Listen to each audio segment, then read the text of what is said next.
A shrill symphony of barks echoed across the dusty compound tucked just beyond town limits. Amid the cacophony, one figure stood apart. Rex, the once proud German shepherd, now reduced to stillness. His ears lay flat, his breath a hesitant whisper, and his eyes stared into nothingness, as if the world had forgotten him. Scars crisscrossed his fur, grim reminders of a mission gone awry. A police building's collapse, his handler lost forever. "He's dangerous," Margaret, the shelter manager, warned, arms crossed. "He's been returned 3 times. Yet when Emma Carter, an artist whose heart carried its own scars, looked into Rex's hollow gaze, she recognized a fellow soul in pain. Without a word, she signed the papers. 2 broken souls, bound by hope, were about to begin an unpredictable journey, and neither of them knew what came next. The road home unfolded beneath a tangerine sky, the car's engine purring through the golden hush. Rex sat rigid in the passenger seat, muscles coiled like springs. Every bump sent a ripple of tension through his body. His gaze remained fixed ahead, as if Emma's presence was invisible. She stole glances at him, tail tucked, paws pressing the seat, yet saw not peace, but a fortress erected from fear.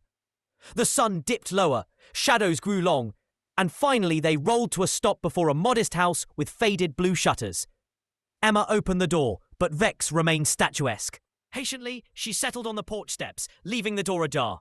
Darkness blossomed around the yard, and under the first veil of twilight, Rex crossed the threshold, each pawful deliberate. He paused by the doorway, eyes on Emma, then curled by the door, vigilant, unyielding.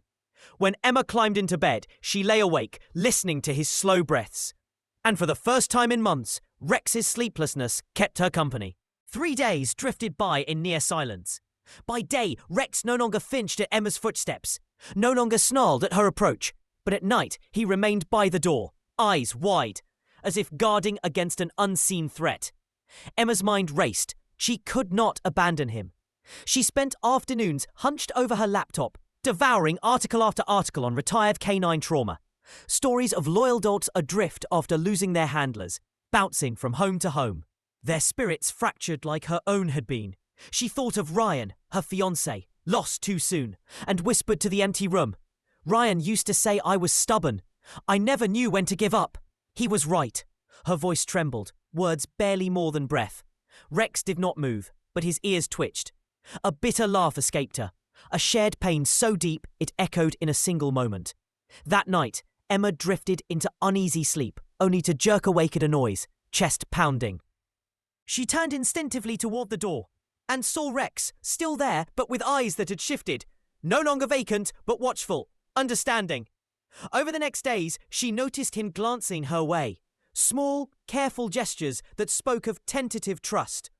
One morning, she set down his food without a word and sat at the kitchen table. Coffee steaming, pretending not to watch. A soft crunch broke the hush. She didn't turn around. She didn't dare break the fragile moment. Rex's journey toward her was underway, but the path was winding and progress came in whispers, not roars. Blossoms of hope, however, wilted fast. One sunny afternoon, Emma knelt among the weeds, pulling stubborn roots, when a bright voice piped from beyond the fence. "Your dog is huge!" A little girl, no more than 8, hovered at the gate, Pippi Longstocking pigtails bouncing. "I'm Sophie. What's his name?" Emma's stomach knotted. "He's not ready for visitors," she warned, voice gentle but firm. Before she could stop her, Sophie unlatched the gate and stepped forward. In an instant, Rex's world contracted. He lunged with a deep growl, teeth bared. Sophie screamed, tripping over a stone, landing hard. Emma yanked her backward, heart in her throat, as Sophie's father arrived, face red with fury. "That dog attacked my daughter," he bellowed, words cracking the air. Emma, voice shaking, tried to explain Rex's fear, but Mr. Bennett's glare hardened. "One more growl and I call animal control." Stunned, Emma watched him flee with Sophie drooping in his arms. Rex retreated, tail low, eyes haunted. Emma knelt beside him, whispering, "Can I really save you?" The question trembled between them. By sunrise, she knew she needed help. Fingers trembling, she scrolled through pages of canine trainers until one name caught her eye. Logan Pierce, specialist in retired police dogs. When his call connected, her voice cracked. "I need help. The next morning, Logan stood in her yard, towering, calm, eyes sharp as steel. He watched Rex from a distance, noting the taut muscles, the way Rex tracked every tiny movement. "He's not aggressive," Logan observed, voice low. "He's terrified." Relief and fear washed over Emma. Relief that Rex wasn't broken, fear for how deep his wounds ran. She nodded. "I'll do whatever it takes." Inside, over coffee, Logan pulled up a photo. Rex in vest and harness, proud beside Officer Blake. Blake was his handler, Logan explained softly. They were heroes. Then last year, the building collapsed. Blake didn't make it.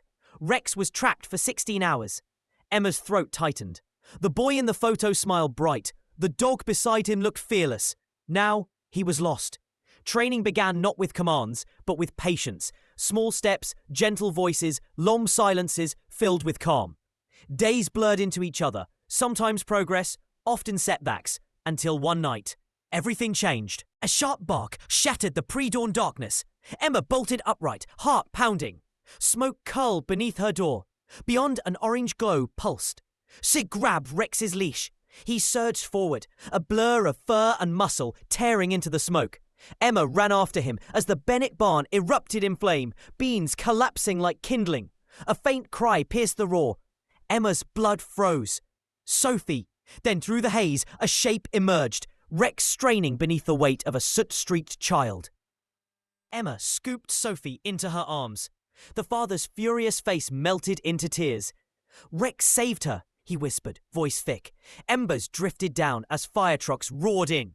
Emma sank to the grass, hand on Rex's back, feeling the tremor of his exhausted breathing. In that moment, the world shifted. Rex was no threat, but a hero. Word travelled fast. Neighbours once crossing the street to avoid them now offered gentle pets and smiles. Yet Emma knew Rex's true healing lay beyond local praise. At a small cafe, one crisp morning, Logan slid a folder across the table. Inside, an animal-assisted therapy program for kids scarred by trauma. "He's ready," Logan said softly. Emma's eyes brimmed. She watched Rex asleep at her feet. Eyes steady, spirit alive. "Let's do it," she whispered.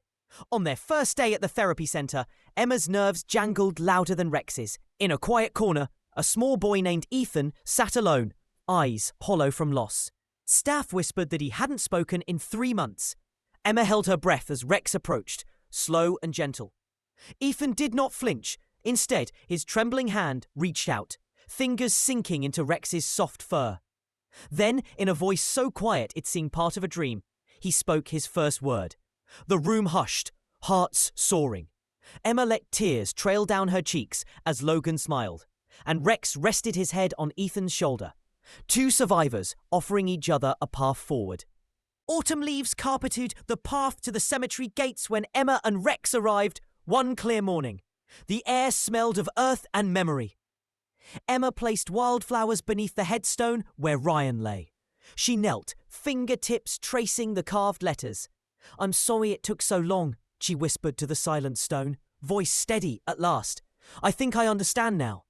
A breeze rustled the leaves, carrying the crisp scent of fallen gold. Rex sat beside her, silent sentinel.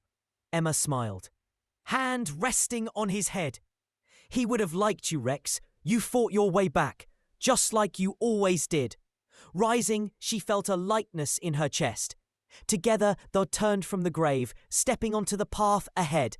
No longer 2 lost souls, but companions bound by loss, healing, and the promise of tomorrow.